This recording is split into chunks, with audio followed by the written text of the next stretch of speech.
Yes.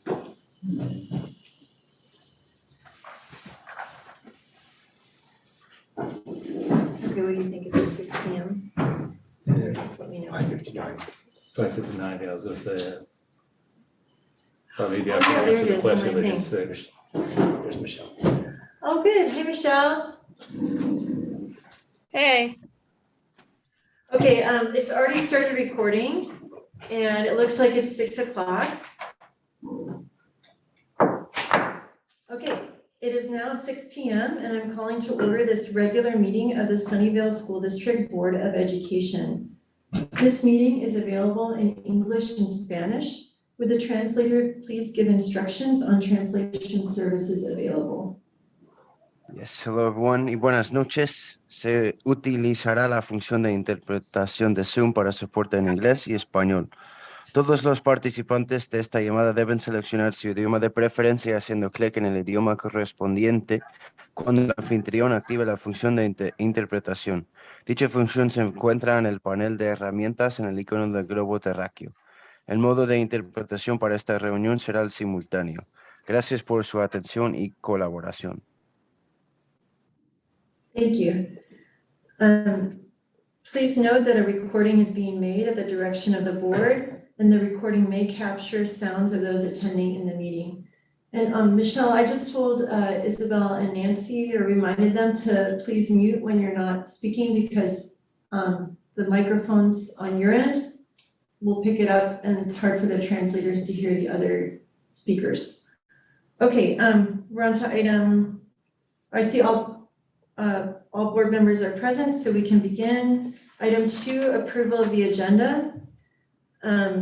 If there's any member of the public who would like to speak on the approval of the agenda, please use the raised hand feature now.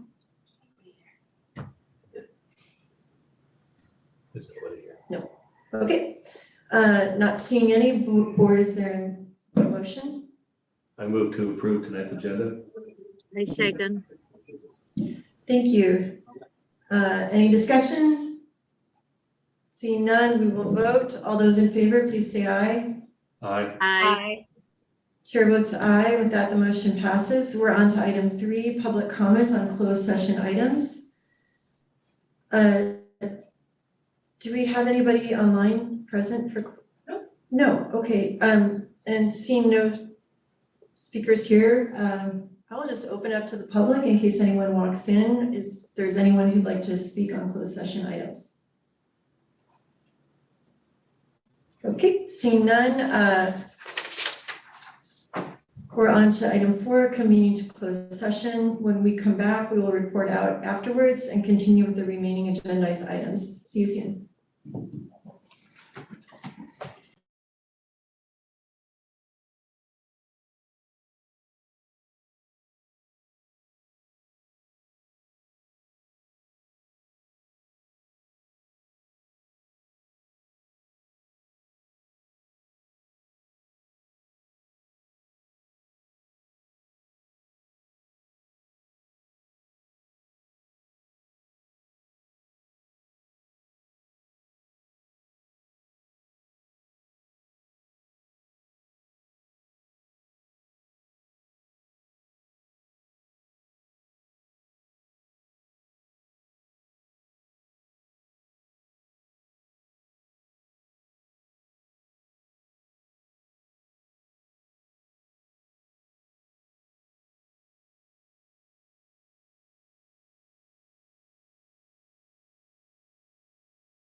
I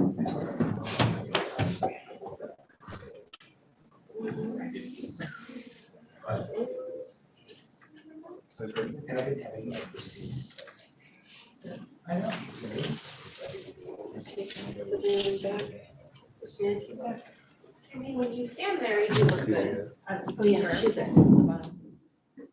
It's on the screen, you can see her. Yeah. Okay. Oh, great.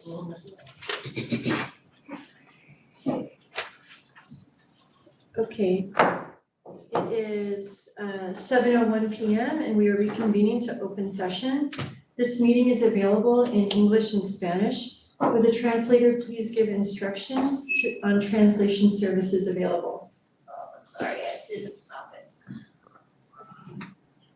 Buenas noches. Se utilizará la función de interpretación de Zoom para soporte en inglés y español. Todos los participantes de esta llamada deben seleccionar su idioma de preferencia haciendo clic en el idioma correspondiente cuando el anfitrión active la función de interpretación. Dicha función se encuentra en el panel de herramientas en el icono del globo terráqueo. El modo de interpretación para esta reunión será el simultáneo. Gracias por su atención y colaboración. For those of you joining now, please note that a recording is being made at the direction of the board and that the recording may capture sounds of those attending the meeting. 5A is closed session announcements. The board met in closed session to discuss public employee performance evaluation for the superintendent. No action was taken. Item B, flag salute. Please rise and join me for the Pledge of Allegiance. I pledge allegiance to the flag of the United States of America and to the republic for which it stands, one nation, under God, indivisible, with liberty and justice for all. Thank you. It's time for comments. Item 6, comments from the board and superintendent. We can go down the line, starting with Isabel, please. Sure.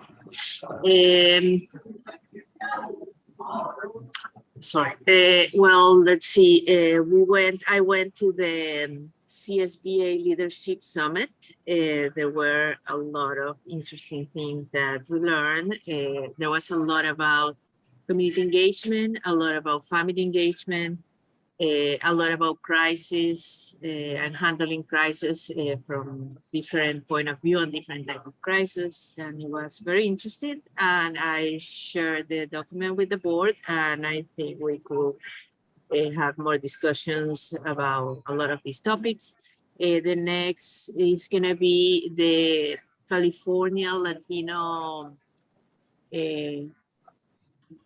School Boards Association that I think is actually going to happen during the next meeting. So I haven't decided if I'm going to be taking that meeting from the conference or if I'm going to leave after the meeting and drive to Monterrey. But other than that, we did some visits to the summer school during summer. We probably are going to get an update about summer school sometime this month. I think that's what I heard. But I think it was a very balanced program. We were able to see all the schools and different programs, different levels. And we also saw a lot about the special education and regular classes and all the mix that was happening during summer. We've been in quite a few meetings about food and another meeting about the homelessness and the homeless shelter. And we have a lot of kids actually. I think right now we have 21 kids living in the homeless shelter in Sunnyvale. And well, Breed and I are going to be also talking with Otto Lee about the conditions of the shelter. And we're going to be visiting other shelters around that allow for kids and families to see the comparison and what are the options and how can we improve the life of our kids at the shelter. And I think that's all I remember, although it was kind of a busy summer, but Yeah. I didn't write it down. I think that's all I have in my mind right now. Okay, Nancy?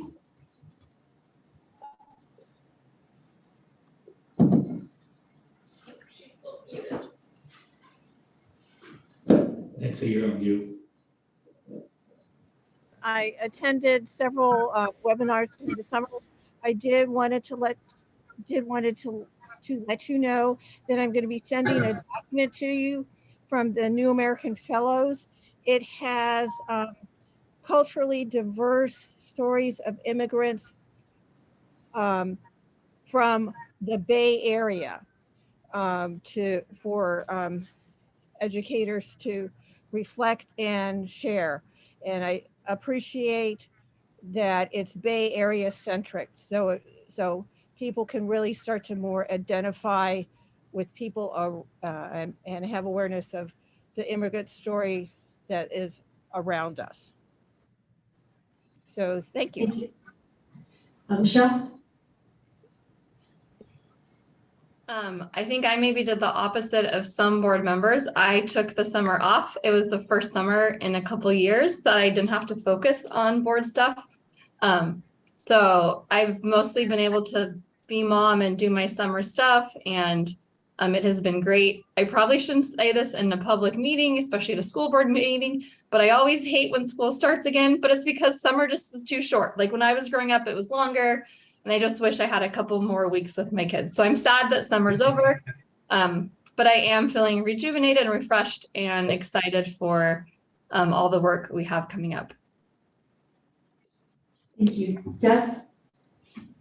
I agree with Michelle. It's a short July, but didn't get enough done around the house, but got to spend time with family quite a bit.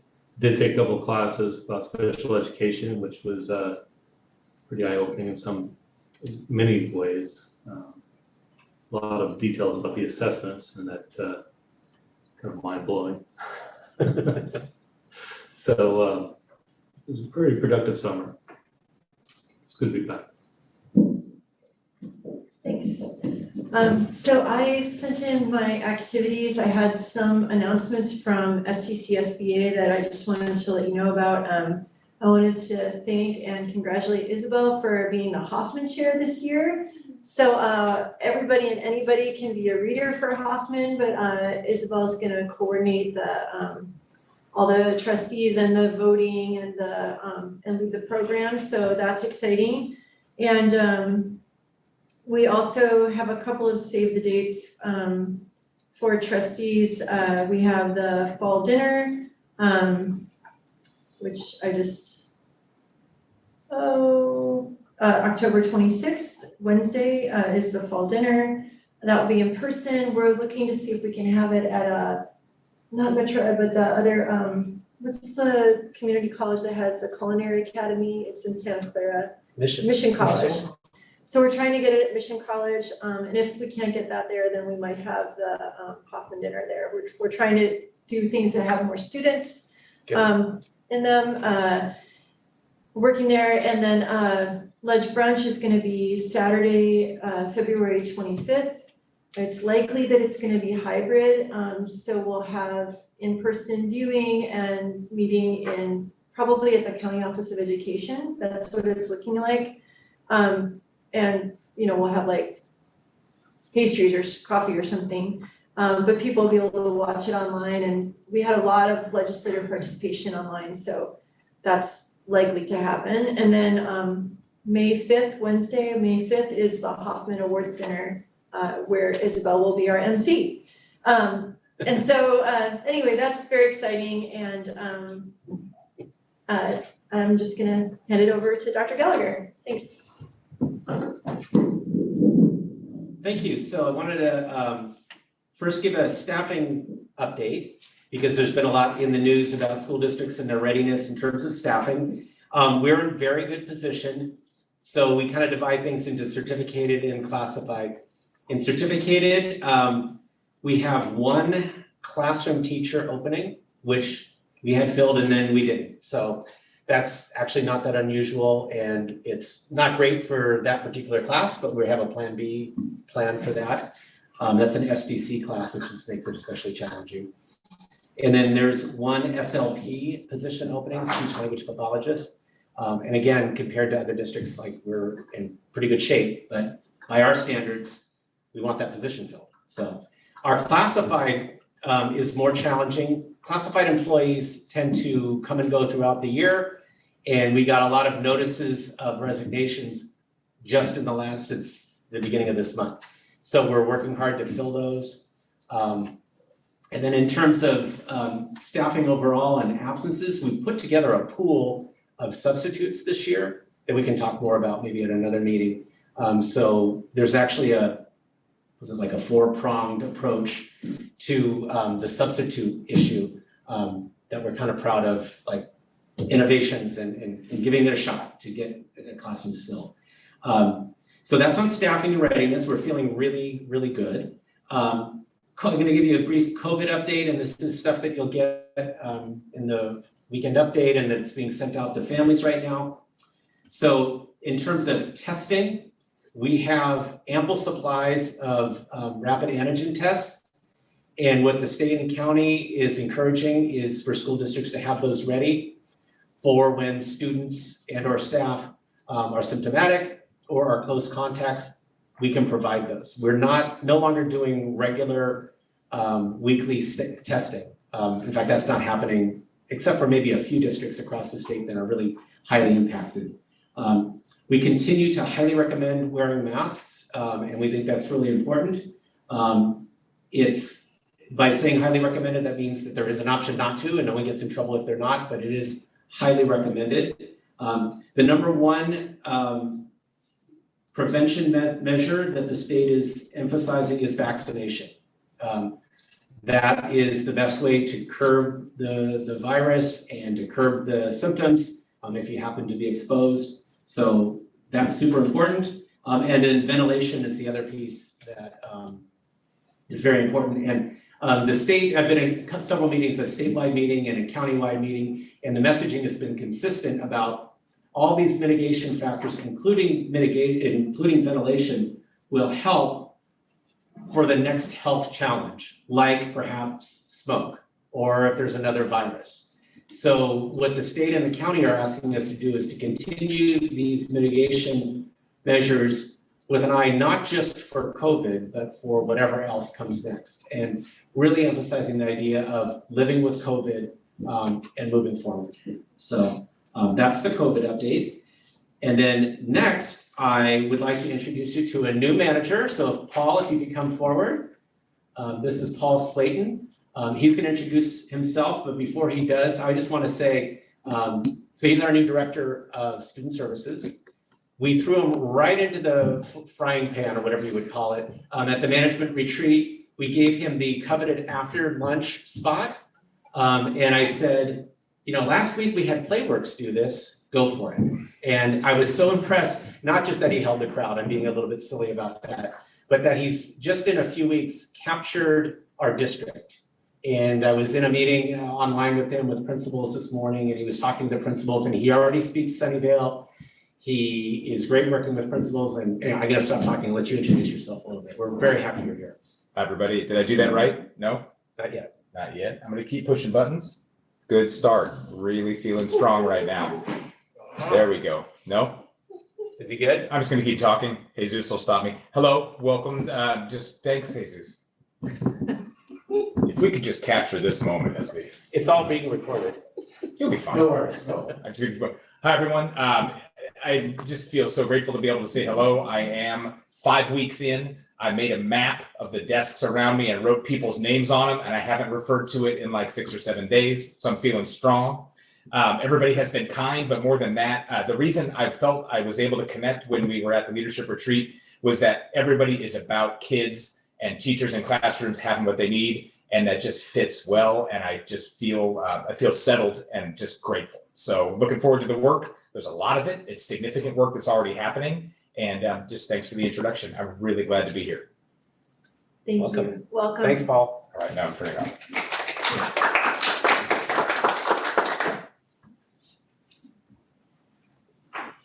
Is that it? Okay, thank you. So we're on to item 7, comments from the Sunnyvale Education Association. If there's an official representative online, please use the raised hand feature if you wish to speak. Anybody there? Okay, not seeing any. Thank you very much anyway. Comments from item 8, comments from the California School Employees Association. If there is a representative online, please use the raised hand feature if you wish to speak. Okay, not seeing any. It's time for comments from the public. Do we have not seeing any in the boardroom? We do have a couple people online. So item 9 is comments from the public. This is the time to comment about things that are not on the agenda. This portion of the agenda provides an opportunity for members of the public to directly address the governing board on any item of interest to the public. However, provisions of the Brown Act Government Code 54954.2a.m.3 preclude any action being taken on any item not appearing on the posted agenda. In plain speaking terms, that means the board can only receive information during this time, and we cannot speak about or to items that are not on our agenda. Time limits allocated to public testimony are 3 minutes per person and 20 minutes total for public comments. Speakers are asked to give their name and affiliation so that an accurate record is reflected in the minutes. As a reminder, per our board bylaw 9323, the board shall not prohibit public criticism of its policies, procedures, programs, services, acts, or omissions. During public comment, we encourage speakers to discuss issues with civility, to treat people whose ideas differ from their own with respect, and to focus on ideas, policies, and values. Please use the raised hand feature if you wish to speak on this item. No, okay. All right, we're on to item 10, review and action. Item 10A, approval of the Expanded Learning Opportunities Program Plan. Ms. Christina Valentine, Director of Curriculum, Instruction, and Assessment. Your name's on it, or is it Dr. Dean? Oh, Dr. Miss Christina, so I didn't do it, but I can do it. She looks like she's ready. Rock, paper, Oh, scissors. okay. Okay, just checking. Yeah. Hello, hi. So catch me up on this. I'm presenting or I'm just introducing it? Just introducing it. That's it. Yeah, Discussion. so the ELOP grant is related to the ACES programming and extended learning opportunities across the state of California. There is new funding and the ELOP grant comes to our board for approval in alignment with our ACES and ELOG grant that came in last year. We plan on using these funds to continue to supplement and improve upon our KLAS program, our Kids Learning After School program. I lost my breath there for a second. To continue the program improvements, we have in the last year, we've worked on redesigning the instructional pieces related to the program, continuing to add enrichment and extension connected to academics. We know that students who are excited about learning continue to learn, and we also know that an extended school day does not mean more of the same, but also enrichment and excitement after school. Thank you. Is there any member of the public who would like to speak on this item? Please use the raised hand feature now. Nope, okay. Oh, I just went on to the wrong page, sorry. So first we need a motion. Okay, board, is there a motion? I move approval of the Expanded Learning Opportunities Program Plan. Okay, is there a second or any comments or questions? Before we, Need a second. oh, we need a second first. I'll second that. That was Nancy? Yeah. Sorry, that I had a typo, so it got left off my list. I just went right through. Okay, so any questions or comments before we? I have some. Mhm. How this program differ for how we have been using the KLS before? What are the improvements this year? And how are we approaching the kids who are behind? In our plan for this coming school year, correct? Yeah. Yeah, so part of our plan is to continue to do a better job of monitoring student growth who are in KLS. Part of that includes the option of having teachers do tutorial during that time. The other piece that we've been working on is increasing the understanding of our paraeducators that run the KLS program around instructional practices. So we've redesigned the structure of the day so that students are working on choice activities during academic time, and that the paraeducators are pulling small groups of students. That's a goal of ours. Another piece that we're working on is expanding the enrichment to have what we call reverse field trips, where organizations are doing assemblies and bringing in items to our KLS students, and then tying thematic units to the opportunities that are coming. So for example, if there's a unit on ocean life that we contract with I think it's called the Aquarium of the Bay, they come in and they bring in hands-on touch tide pool items.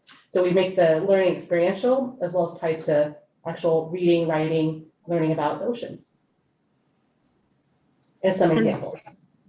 And this will be in all the sites. This will be happening normally in all the sites.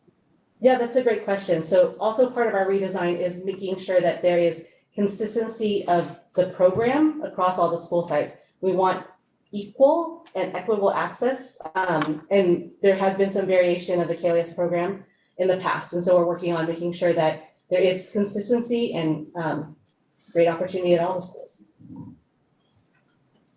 Have we been able to get the students who are behind or who have not approached, who are not on level, to be able to go to KLS? How many? I mean, do we have a sizable size? I hear most of the elementary principals when I ask them, how will you fix the gap? What do you need to make things work with the kids who are behind? Most of them tell me, oh, if I could have them few more hours here and I could teach them all the stuff that, keep with few of them and teach them more. So we have the opportunity here. Are we able to reach those kids and keep them at school so we can give them this new program and all these new opportunities? Mm-hmm. So we do target the students coming into the KLS program. Part of that is tied to the grant funding that we receive from the ACES, from the state level. And the target populations from the ACES grant are students who come from socioeconomically disadvantaged backgrounds, our English learners, and our homeless and foster youth. That being said, we also contribute as a district to expand the program. And so we do have KLS at sites that do not qualify for the ACES funding, because we know that we have students at all sites that need services, even if the site doesn't receive the funds from the state. So from that, we target students who fit those groups as targeted by the state. And also we have additional spots at all of our sites so that principals and parents can both select to be in the KLS program. I think there's another question there that was related to a question, which is, are there waiting lists for KLS? Because we've heard that there are not spots available. We've actually been able to serve all students in the last year.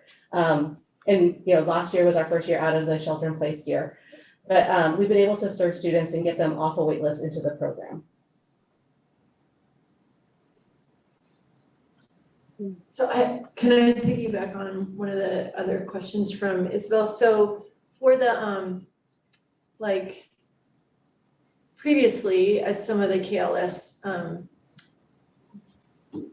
experiences, there was like one or two staff members who were helping a couple of kids in a very chaotic cafeteria, like where it was just kind of like free time, but they were supposed to be working on homework if they had it, before they went out and did an activity. Mhm. So are you saying that we're having extra tutors that are coming in, or that there's like an extra support level that will be pulling kids for that time who need it, or like it's working in conjunction with something else, or is there like, are you talking like instead of that like kind of homework help, free time sort of thing, that there'd be something different that would be more like Lego robotics or marine mammal stuff? Like I'm just trying to understand. Definitely. No, then that's a great question, because like I think what you've seen before is what our program might have looked like in the past. So there's a twofold change in KLS. One is we continue to work with our existing staff to run tutorials after school. Those are part of and also separate from KLS, but students that are in KLS can be included and often are included in academic tutorials run by the classroom teacher. In addition, what we did is we retooled what the KLS day looks like, or we're planning to. We set the stage from last year. But what that looks like is previously there was academic time in the day, and what that looked like is maybe what you're describing. When we have students come in from multiple classrooms into a room seeking homework help, we know that that can look really wide and varied. So what we're trying to do is work on having our students do independent work that they can do that isn't coming from maybe 3 different classrooms, that is enriching, that is exciting for them. So for example, SumDog is an online program that students are excited to play because there are rewards included in the software program. So students are doing that, and we have our KLS staff pulling groups during that time period. So our students are doing things that are academically enriching and exciting for them, and also we're targeting the instruction in that time period. That's just an example. Other things that we're working on is like including things like readers theater into that time period, things like science experiments into that time period, but have it be thematically designed and across all of our school sites. Big goals. I just had one more question that was also in the packet, which was how can we support something happening at SMS? Because I think that even though they're not a high percentage, there's not a high percentage of need, there's still probably a couple hundred families or kids, a couple hundred kids, maybe 100 something families, where they would fit that demographic, where, we're not having anything that would support them is really challenging. I know middle school is like a different ballgame with KLAS. And I just was wondering like how we go about, like, do we have the bandwidth for it? Is it just money? Like, what is the reason we are not at SMS yet? I wasn't sure if you're turning on your mic. So I think that's definitely an option that we're open to exploring and are interested in looking at. There is the cost piece, because the state does fund us for a certain amount of the program. And like you exactly said, middle school is a little bit different in our KLS program, just in terms of student interest. So this year we're focusing on, right now, we're working on focusing, redesigning the KLS program at CMS. It's a lot of letters there just now. Because what we see in the KLS program is we have a large number of 6th graders and actually much declining numbers in 7th and 8th. So for example, last year in KLS at CMS, we had 2 8th graders that were involved in the program, even though we might have need for more students. So we're looking at how can we bring in outside agencies to run enrichments, a little bit like electives, where students are like, yes, I would like to do 3D printing. I would like to do an art design course. So that's what we're working on and looking at in terms of middle school in extended learning opportunities. Do you want to add And to that that? would be, Oh. and that would be great, because maybe there are students who might be interested in some of the sports that are given after school, but if you 1 hour after school, maybe it's complicated for the parents, but if they can stay the whole day, they can actually go and do cross country or wrestling or something, and then go back to KLS, if there is a KLS for SMS. Yeah, I just, I mean, I wonder if it maybe at SMS, it could start with being a 6th grade program. If we think that we figured out 6th grade or something, or, if that's an area to capture it. I mean, I'm not trying to get too hung up on it, but I feel like, because CMS qualifies for it, for the demographics, they're gonna get it, they've had it, they're gonna improve upon it. But the kids who are in that population at SMS, they're all the things that you said, they're homeless, foster youth, socioeconomically disadvantaged. All those kids are there, Hispanic, Latinx kids, they're all there at SMS as well. And it's not like there's just a handful of them. I mean, there's hundreds of them, so a couple hundred. So not that every single one would use it, but I just think that supporting them is really important. Christina talked about we're kind of auditing everything, and that is pretty literal, like content, structure, who's facet, what training and coaching do they need. So we're using this as a year to improve as we go through the year, but we're also using it as an opportunity to assess if there's something we're doing we shouldn't do, for example, then we're not going to keep doing it. But then also, how do we fund when it doesn't fit the state and federal government's basically their funding? So we're going to be looking at that structure and coming back and talking in our cabinet and executive cabinet about what we can do, because there is a cost to it. It's not that we don't have ideas about what to do, but they come with a cost. So it's about analyzing that cost and trying to determine what we have capacity to do. So that's kind of what we're looking at. I would say the two sides to that coin are, the bad news is we don't have funding for it directly. The good news is we don't have any of the constraints that come with the funding. So right? Yeah. So that allows us to be creative. And no money is no money, but creativity is an open book. So as Dr. Dean said, that we're really using this year to gather ideas, what are best practices, what are ideas that we can then apply perhaps in other schools as well. Well, and maybe we could, sorry, go ahead, Nancy. I just had a new kind of 2 questions that bubbled up as we're talking about program design. At the middle school, we were offering additional nutritious meals to be served. Is that something that you're intending on continuing? Because I did not hear that in your descriptor. As a snack, after school snack. Lori, could you talk about the after school snacks, like what the rules are at the middle schools? Only the ACES qualified schools get free snacks. The other schools are invoicing them. Yeah, did you hear that online? Only the ACES program are qualified for reimbursement? Yeah, so Yes, they qualify for free snacks, and the other schools that do not, we still provide them with snacks and juice or milk or whatever the students would like, but the schools are invoiced for it. Okay. So did you have one more thing, Nancy, or just that one? No, go ahead, Bridget, and then I'll circle back. It's not related to what I said. Okay, so last thing about the middle schools, if there's an opportunity to revisit this in January, I know last year, I think SMS came in with their presentation in January, and like some of the things that, some of the things that were on like the budgets where they were talking about, when we saw them later on the LCAP or somewhere, we were looking at the money for what they were asking for these kinds of programs.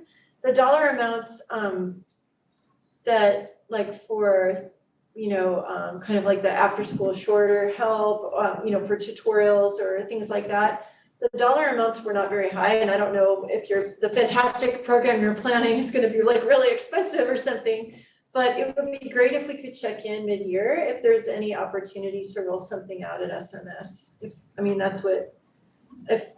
Because otherwise a whole nother year is going to go by with nothing for them. So I'm just very, and I don't know what after school plans are happening with SMS this year, but that like almost, it works out to like $1 a day for the families or something, right? I mean, it's very affordable.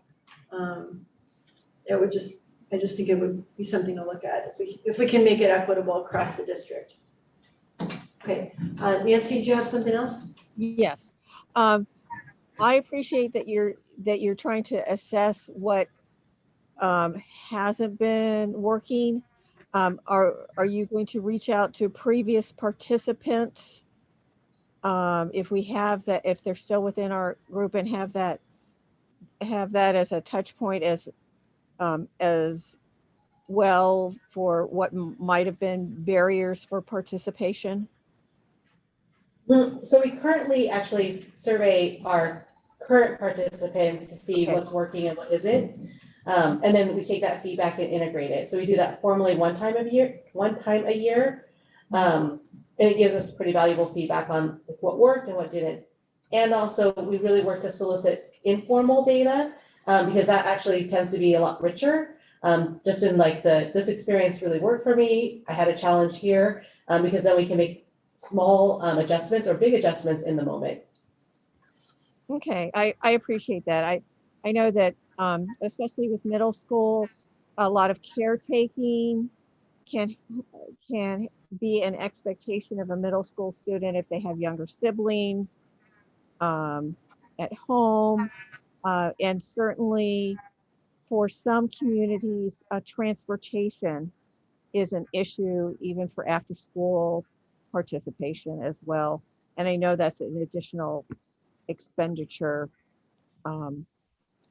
So I'm willing to be encouraging and look at barriers and see what we can do to try and get families and kids who can benefit from it the most to be able to participate. Thank you. I appreciate all the work that you're doing. It sounds awesome. Michelle? I just wanted to just share real quick. I'm really excited about the work we're going to do with KLS. I think this was another one of those things that we had started talking about the year or two before COVID. And then with COVID, it just, kind of had to be on the back burner like many things. So I'm just excited about being able to pick this back up and working on it and kind of making it a more robust program for the students at the different campuses. So thank you. Thanks. Okay, any other comments or are we ready to vote? Okay, all those in favor, please say aye. Aye. Aye. Aye. Chair votes aye, and the motion's passed. Thank you. Thank you. Thanks so much. Okay, item B, approval of resolution R2304 in the matter of trustees' authority to hold virtual meetings pursuant to AB 361. Dr. Gallagher. Thank you. So AB 361 allows, public entities to hold their meetings virtually. And what that means is it's a subtle but I think important difference from what we're doing now. Technically, right now, we are not holding virtual meetings by the definition of the law. So what that does is it constrains board members. For example, if there was a board member who was ill, who became ill, perhaps with COVID, just before a meeting, that board member would not be allowed to attend the meeting, even virtually, because the law without absent 361 requires posting of addresses. So this would provide some flexibility for that. It also allows flexibility for the public to participate virtually. It requires that. We're actually doing that already. So it's actually kind of a subtle difference from what we're doing right now. This is, I think we talked about this last June when we were talking about this agenda item. This needs to be renewed monthly. So it needs to be done at least 1 month before, or not more than a month before the next meeting, right? So if you are to approve this resolution, that would take effect or have effect for 30 calendar days. And then I would look for direction from the board if you would like me to put that simply on consent for the foreseeable future, or if you want to bring it up for discussion every time. I anticipate that the authority for this will expire probably in December, but who knows? That seems to be the indication from the state, is that this is not going to be a forever thing, but it certainly is for now, and it gives us some flexibility if you choose to approve this resolution. Thank you. Any clarifying questions before public comment? Okay, is there any member of the public who would like to speak on this item? If so, please use the raised hand feature now.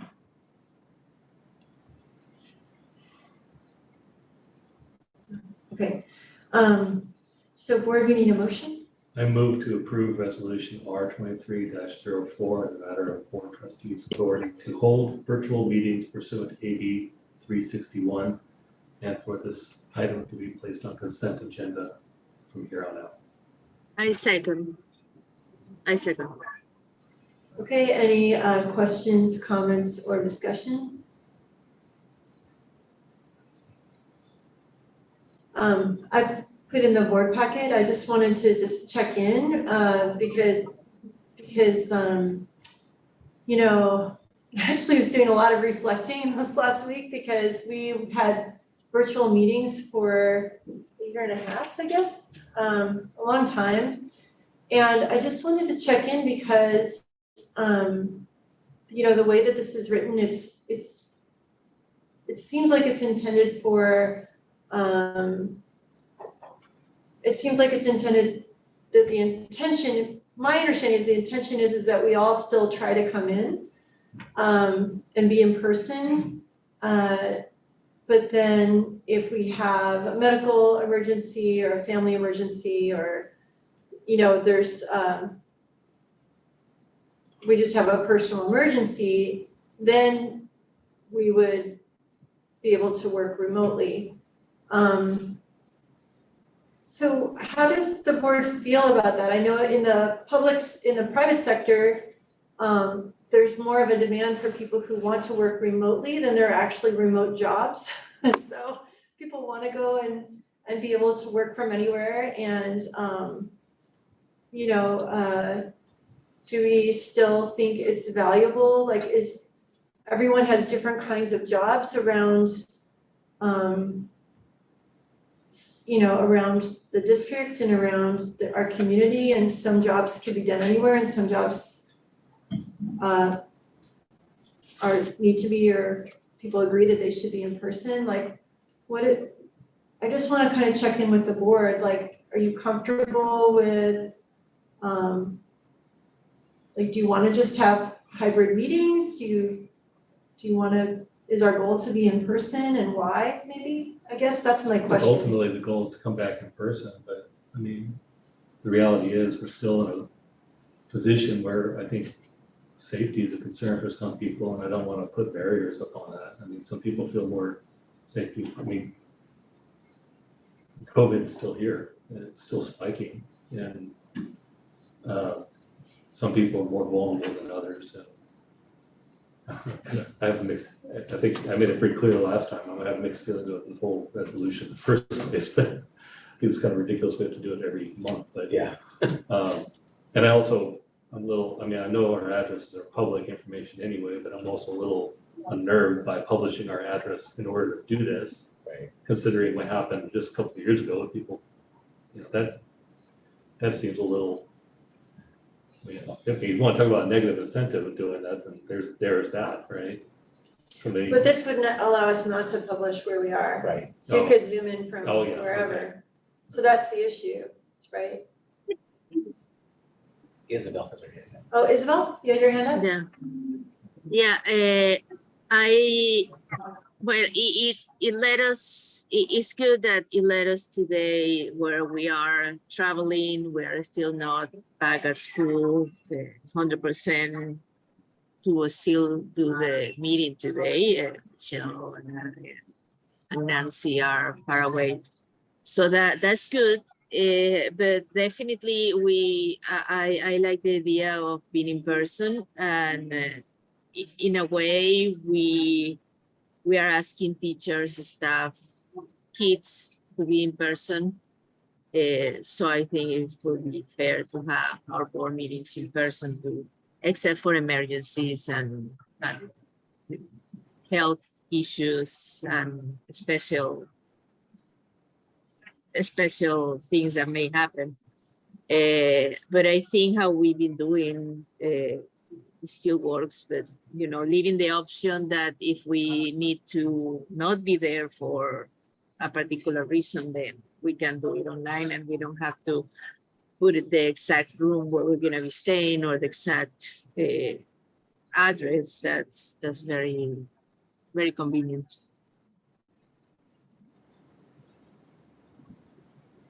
Michelle or Nancy, what are your thoughts on? I think mine's, similar-ish, right? I think the important, like the priority of being in person, right? We talked about that before, just like the touch points that you get with that, right? So I think this is helpful, you know, for various reasons, especially COVID, and especially like I had kids this summer who were sick for like only 2 or 3 days and then couldn't go anywhere, right? Because they were still testing positive, right? And so I think kind of what Jeff was saying, COVID's still out there.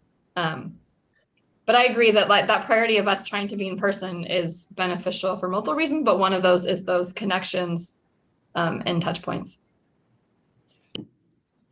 I certainly value the collegiality and the team building that happens when you're in person, even though and we're still trying to learn how to live with COVID, and COVID is still very high and prevalent in our particular area. So I want to make sure that there are options for continuing options for people. And I don't think that we have been unengaged in this process. I think we're still a very highly engaged board, and not very many absences. So if it were a problem where people were not continuing to be engaged, even if there was this option that they could be participatory and weren't, I would worry about that deeply, because it's always been a high value of the board to have board meetings be a priority when you're considering running for the office, understanding that there is this deeper commitment of time that you're making to the community and to doing the work of the board. And as long as that's happening and to the fore, however we can provide some safe access points during this particular time of COVID, I think it's an option that we should continue. If it was something that was not available to us, or if there was widespread concern that it was causing challenges in governance, they would be retracting it, but they haven't yet. So I think it's a special circumstance, and that we should be able to have that flexibility for our members, understanding that the goal, if everything is safe and wonderful, that we can be in person.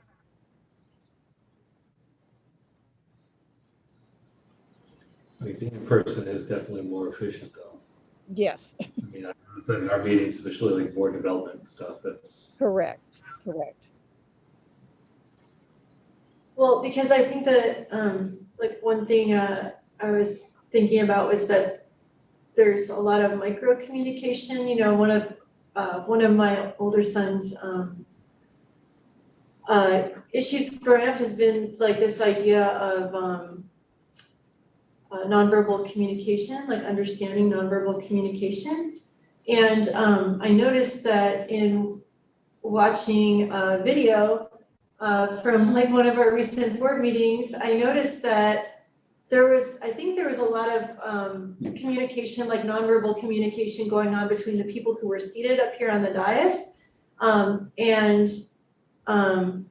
the people who were online, were giving off micro communications where if I was on a screen, like if I could actually see Isabel and Nancy and Michelle and everyone up close, I would probably be able to observe, like, you know, I don't have you on a screen right in front of me, right? Like even though you're on a screen, you're in a split screen with multiple boxes. But if I was observing you more closely, like on a single screen, I just think that there's a lot of frustration built in when you don't get those, that micro communication, right? So, Not really following. okay, so like, When you were using an example when you observed us, what was happening, that Okay, people were misinterpreting us. So it just, can I, there's just this layer of separation. So like right now with all of them online, if they have their screens set to where the speaker is talking, if one of them is the speaker, they would be able to pick up on like, look at facial expressions and like all the small signals that happen when you're right next to somebody or looking at someone one-on-one. And like up here, like, you know, we can say like, oh, you know, you're relaxed, or, you know, we're like kind of nod, or like you can kind of have these like micro communications. So when it's a hybrid is actually what makes things a little trickier. So what I'm asking is like, as we go forward and we look at the calendar, like, do we want to have, like, can we commit to the calendar being the calendar? Like that we try to show up here in person. Is that what we want to do? Because tickets are cheaper when the kids are in school. You know, Coburn's planning on taking like a borderline sabbatical. Like he's ready to go work from anywhere. Like, you know, what are our, like, what's our commitment to actually being here going forward? That's my question. I think we all already answered that, Bridget. so I would say this sounds more like a board development thing. And I agree that we answered the question. Yeah, when Okay. we were saying that we're trying to be there and we're gonna do the best to be there, except for emergencies, like today was an emergency for many people. Okay. But yes, the commitment is to be in person. And Okay. it's definitely not just the meetings, it's all the things around the meetings, and yes, the micro communications that you say that are happening all the time.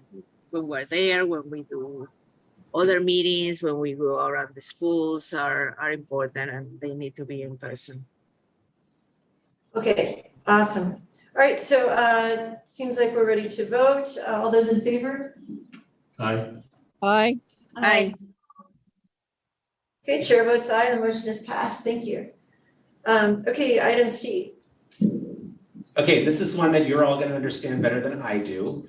This is an opportunity for us to nominate one or two directors at large. It looks like CSB is seeking directors at large for Asian Pacific Islander and Hispanic communities, and regional directors from even numbered regions. Yeah, and can I add on to that? You can take over. Okay, so Devin Conley is our regional director right now. We're Region 20. It's an even year.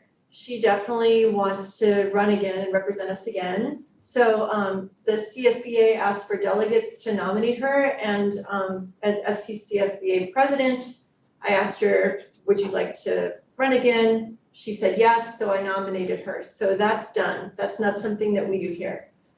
As far as like those two at-large committee members, like Jeff and Nancy, you probably already, maybe you all already know this, but it's like super competitive and crazy, a delegate assembly.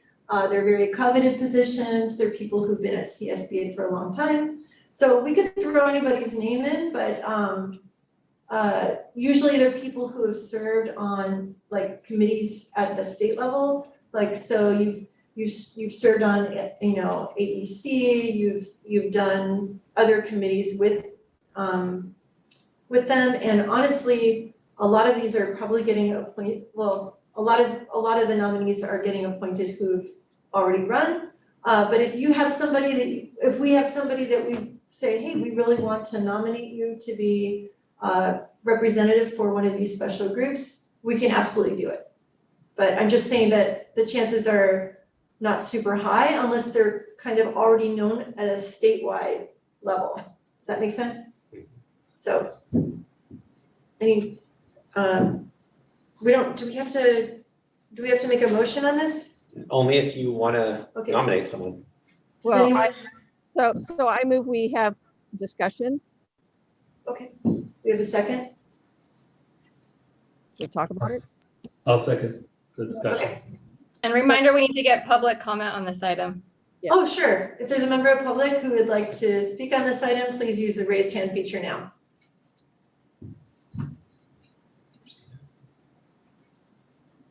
And seeing none, we are back. Sorry. So I'd like to speak to my motion for discussion. Our board did nominate someone in a board member in the past who expressed interest in running for a director at large. And the reality is